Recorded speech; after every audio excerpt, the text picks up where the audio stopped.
Welcome to your Aged Care Compass podcast. Join us to find out how to support your older loved ones at home. We're going to help you make sense of Australia's aged care system. We talk about legal and financial considerations for ageing and how chronic health conditions impact your older loved ones' well-being. And we share real-life stories of where it went wrong for people and how we got them back on track. Hi everyone, it's great to have you back for our next episode of Your Aged Care Compass. Today, I'm talking with Nick Donnelly. Nick is a specialist in elder financial advice, partnering with families to make decisions with them and not for them, concerning the transition to residential aged care and retirement villages, in addition to managing home care and other elder financial arrangements, including granny flat arrangements. Navigating Australia's aged care framework alone is incredibly difficult. However, working together, Nick helps break down jargon and acronyms, aiding decision-making and removing the stress and anxiety associated with the complexity of elder financial advice. Nick, welcome. It's great to have you join the podcast today. Tell us a little bit about what you do. Who are the people who typically come to you seeking advice? Is it the older person themselves or the adult children on behalf of their aging parents? No worries. Thanks, Coral. Thanks very much for having me. So I think, you described it pretty well, a lot of the type of work we did with your intro there. But I mean, I guess at a high level, elder financial advice is really about creating tailor-made solutions, practical solutions, just to give older people and their families certainty and peace of mind when they're just trying to navigate a significant lifestyle change, such as aged care, granny flats, home care, retirement villages. That's how I describe older advice. I'm typically approached by a family unit, I suppose is the best way to describe it. So it will generally be an elder and potentially their partner and their adult children. Or it might be just one elder and 2 or 3 adult children, or it could be 2 elders that are both looking to maybe go into aged care or a granny flat agreement and 1 adult child. Lots of different combinations. And like most things with this type of advice, the complexity increases with a bigger family dynamic. But in nearly all cases, it's a family unit that is approaching me for my help.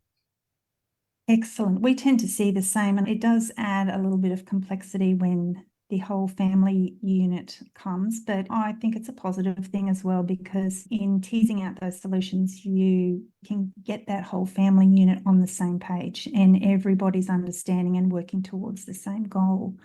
That's right. So look, I was just going to say today, I really like this topic. We're talking about granny flat arrangements. So, what does that mean, Nick?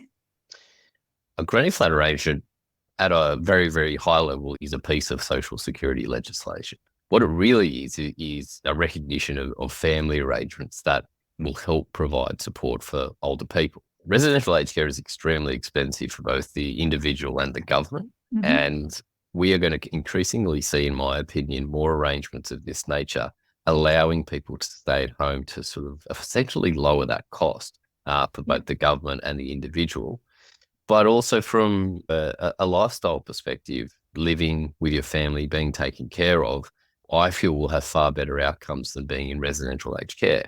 Don't get me wrong, there are people that will get to a point where their care needs mean they need more care, and that will mean residential aged care. But there's this gap between someone that needs a little bit of help and a lot of help. And often these people are ending up in residential aged care where they may not need to. And this is where a granny flat arrangement comes into it. So essentially, it's an exchange of assets between the elder, and we'll call the other party the adult child, because typically it is adult children. Although in saying that, the granny flat legislation doesn't actually have tests for family relationships. So it could be a mum and a daughter, or it could be a auntie and a niece or a nephew.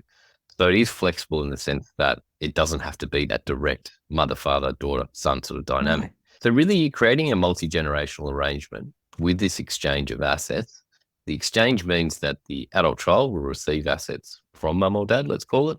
And in exchange, the adult child will be required to provide care for their mum or dad for the rest of their lives or until the arrangement ends. It's something we are seeing more and more of as well. So in your line of work, and we're seeing it in ours, where The motivation is the older person wants to stay in their own home for as long as possible. And the adult children or the family that can do this, that's what they want to do. So they will, gosh, we've had 3 clients in the past 2 weeks who have different kinds of, I don't know that they've got granny flat arrangements, but they've either brought mum and dad into their own home, or they've moved into mum and dad's home, or they've built a granny flat out the back. And I guess that's to do with lifestyle choices. So look, Nick, I wanted to ask you, what is a granny flat arrangement and what are some typical arrangements that you see?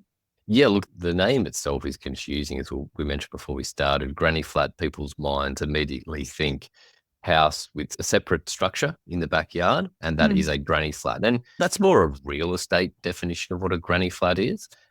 In the typical arrangements that we see, it can be that. It can be a structure where you've got a family home and a granny flat may be built in the backyard. Perfect. That can work really, really well because everyone is close by, so everyone can keep an eye on each other, so the care can be provided. But it also allows the elder to retain their independence, because quite often they might be moving from their own home, which they've lived in for 30, 40, 50 years' time. Yeah.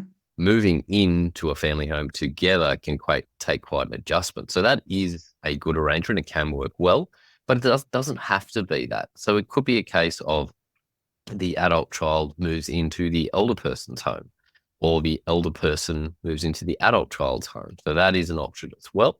It could also be a case where the adult child and the elder combine their finances to purchase a home. They might build a home that's absolutely perfect for them. The flexibility and the upside of that is that you can really tailor a property to what you need. Whereas if you're purchasing a property elsewhere, an existing property, in the absence of significant renovations, which is also an option, you've kind of got to deal with what properties are available. So it could be purchasing an existing home or combining finances to construct your own home. There's no real stipulation. Again, it comes back to the exchange of assets for provision of care. That's the big part of it. And living together is the best way to make sure they're taken care of. That's really interesting. When I think of granny flat, I automatically think of standalone building in the backyard. So really interesting that there are these kind of variations on that as well. Yep.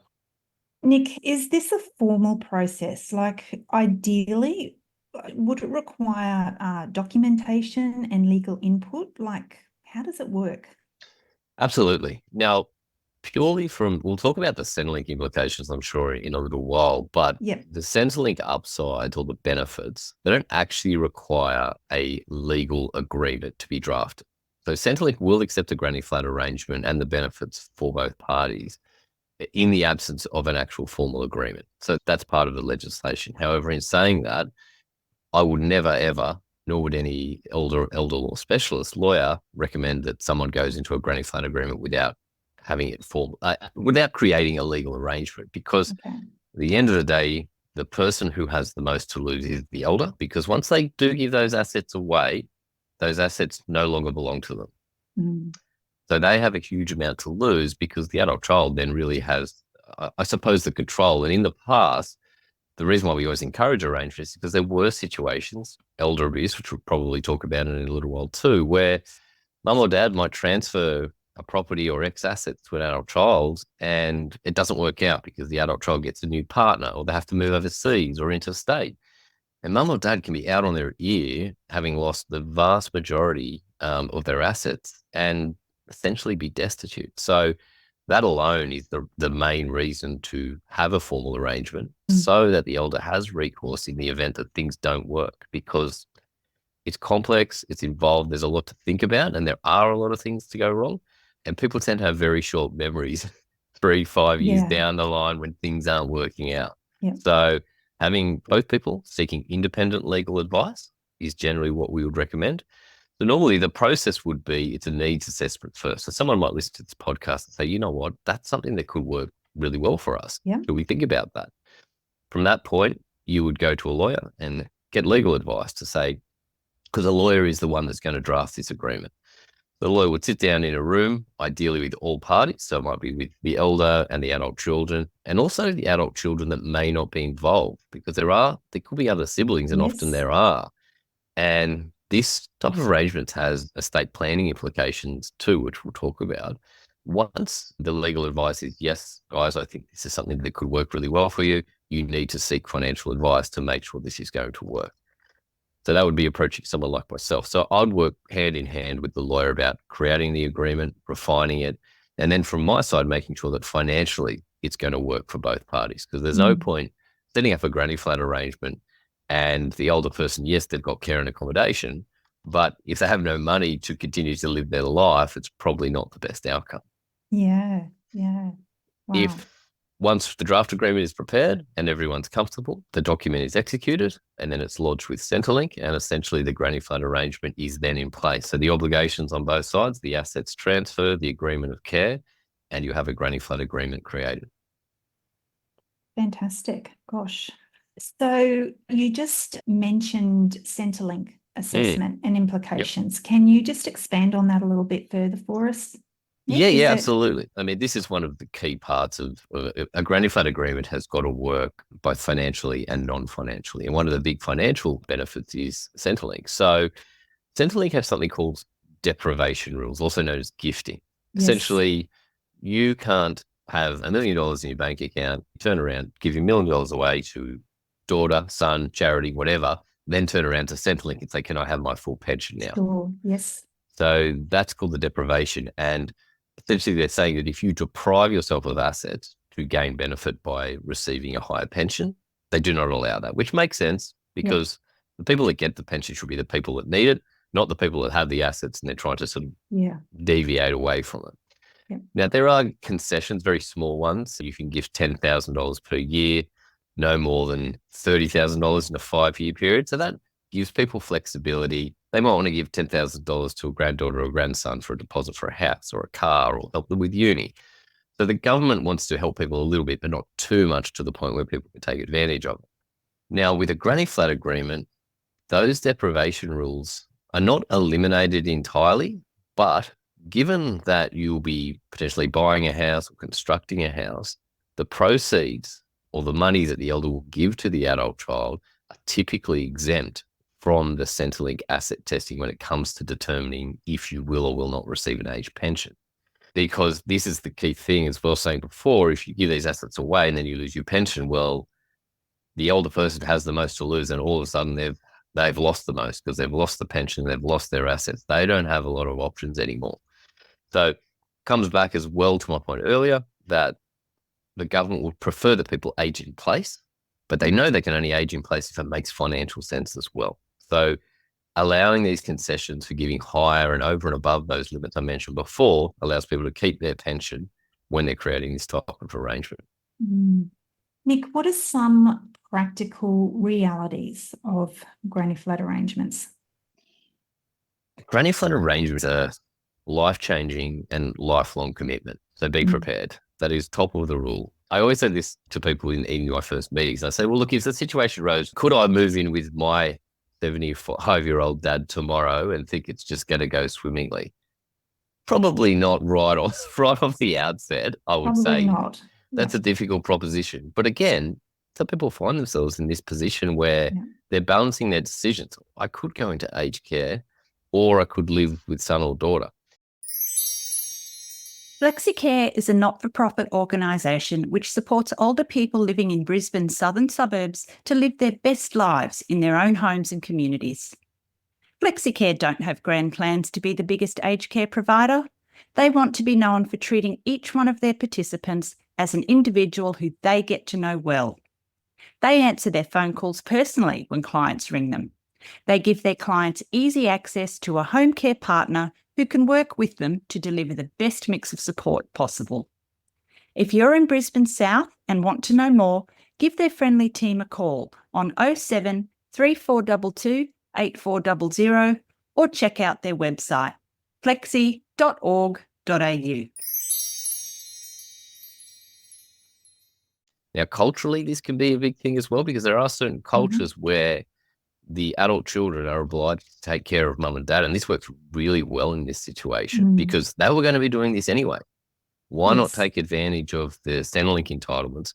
And it also gives the ability for adult children to get onto the property ladder too, which they may not be able to. And that's one of the reasons I see this being more and more and more prominent as properties, particularly in capital cities, become more and more out of reach, this version of transferring assets, we'll call it an early inheritance because that's essentially what it is, really can help the adult child as well. So that's the first thing that I'll say to my clients. And I also need to always reiterate and remember that I'm acting on behalf of the elder, not the adult child, because the elder is my client and they're the ones that has the most to lose. Yeah. Because elder abuse is absolutely rife.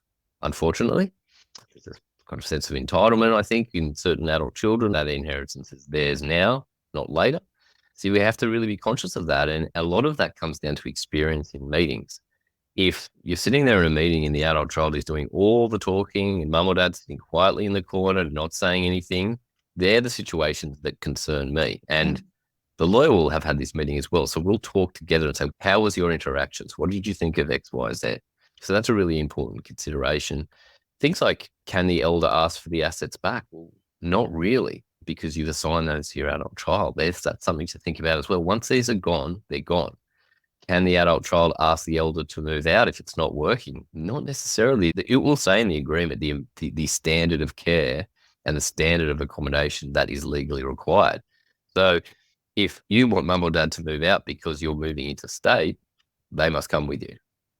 This is the big thing as well, that people, when they may not think that far ahead, they think, great, getting myself on the property ladder, but if their job takes them to Adelaide or Perth or something like that on a regular basis or even permanently, you've got to think about mum and dad, because your obligations don't stop just because of that.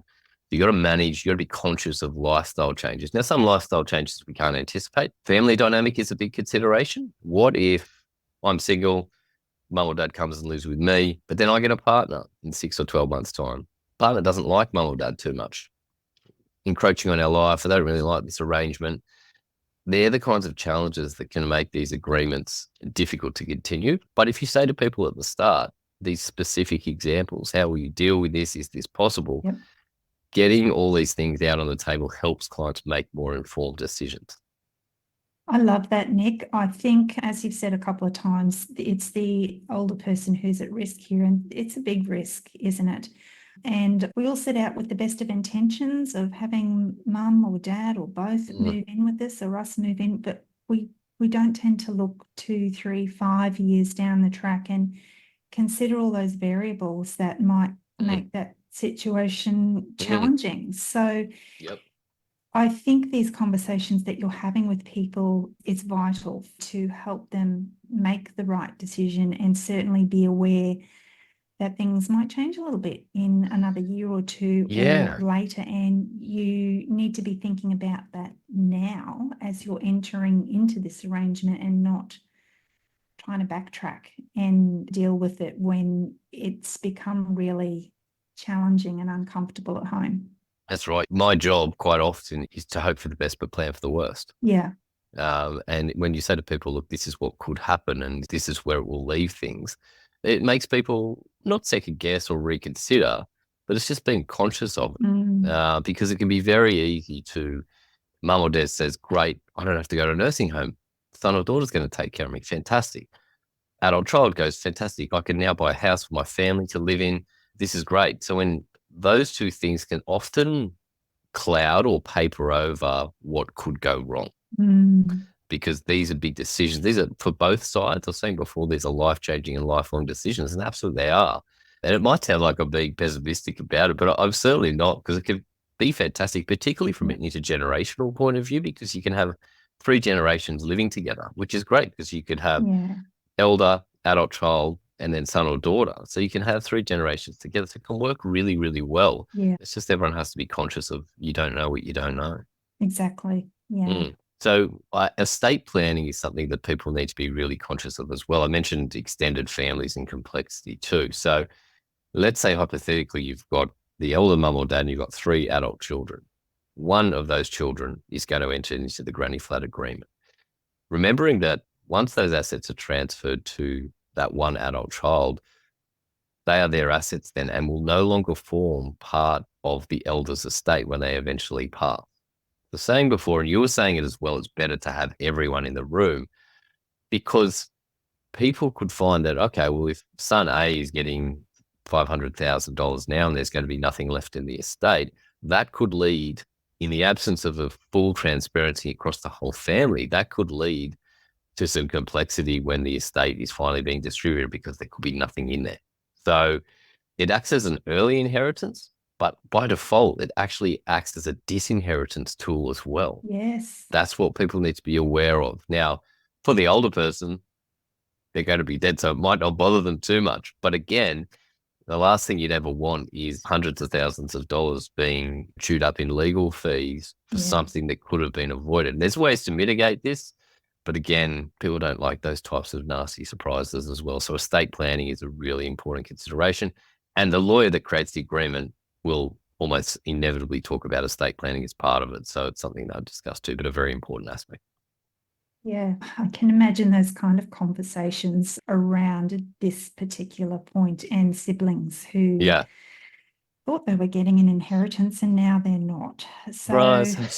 yeah. How would you end a granny flat arrangement?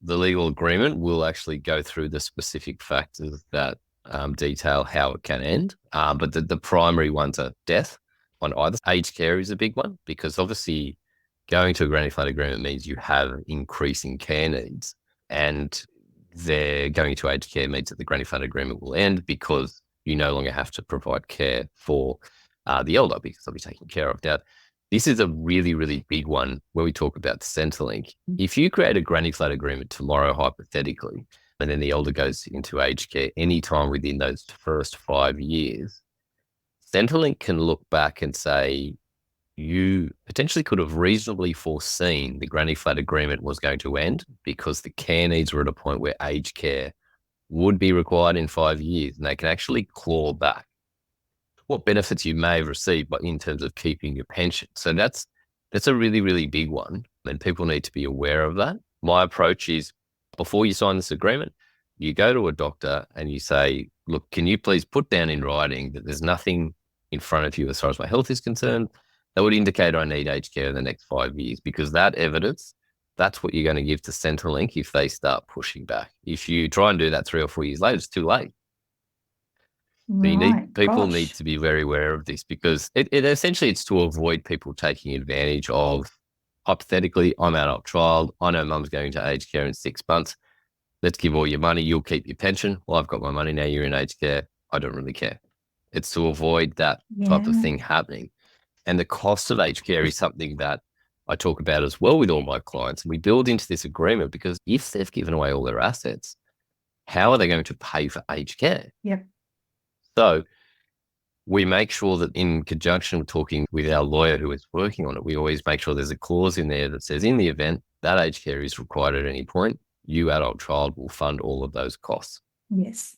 And it sort of can catch people a little bit off guard because they think, oh, well, that means I might have to remortgage my house. Absolutely, it might mean you need to do that.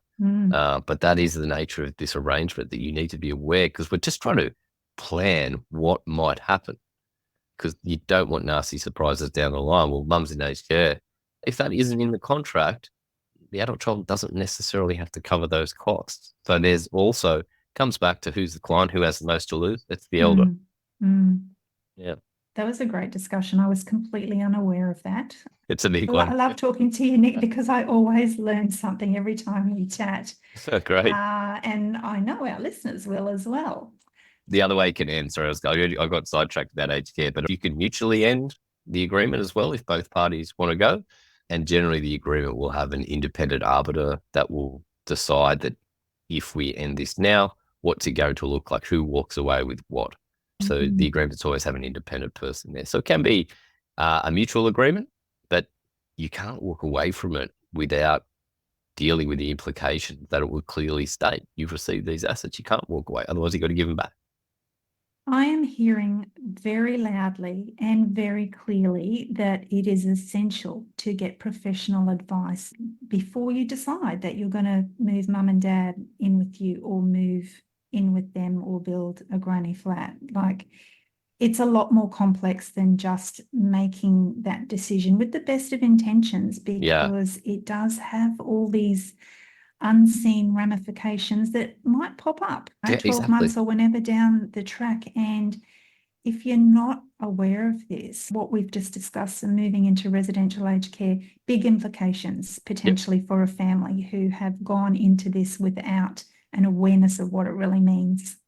Yeah, absolutely. That's right. And it's about, as I said, I sound like a broken record, but, hoping for the best and planning for the worst is how you approach it. Because you, as I said, financial and non-financial considerations, both equally important. Yeah. Nick, I always like to hear about real stories. So are you able to tell us about someone who built a granny flat or entered into this kind of arrangement to support their elderly parents? And because they didn't understand that there were these things they needed to consider, what went wrong? I think, touch wood, I haven't had many that have gone wrong. And I think that probably comes down to a lot of the things we've spoken about today. Yeah. If you carved all of that out and said, go and see a lawyer, I'll write some financial advice for you, we sign away and off you go, and we haven't discussed all of these things, that's when I think families could get themselves into a little bit of trouble because they're not aware of it. So I think probably, the preparedness of the advisor, the preparedness of the lawyer to run people through this has probably led to mostly good results.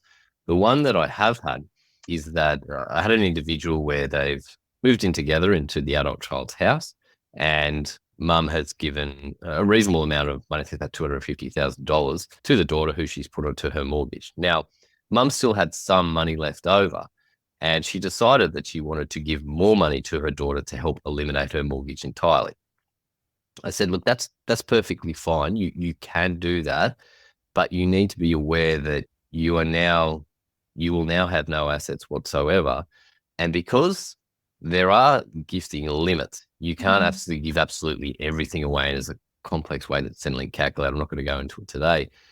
But I sort of warned her at the time. I said, look, you're not going to be able to keep the pension. I'm happy that your daughter's not going to have a mortgage, but in a couple of years' time, you won't have many assets left. She had a little bit of cash and term deposit, things like that since were exhausted. And she approached me and was really, really concerned. It was that she's not going to have a pension because she's running out of money. And I said, look, this is we were trying to tick off two goals here. You having enough money for the rest of your life and your daughter not having a mortgage. We got the second goal ticked, but like many elders, they look after their children more than they look after themselves. Yes. So that was the situation where I did sort of make it clear that this is where we might find ourselves. But again, in someone's own mind, this is the goal. That's what they're focusing. They may not even think of all those implications, even if you explain it really clearly to them.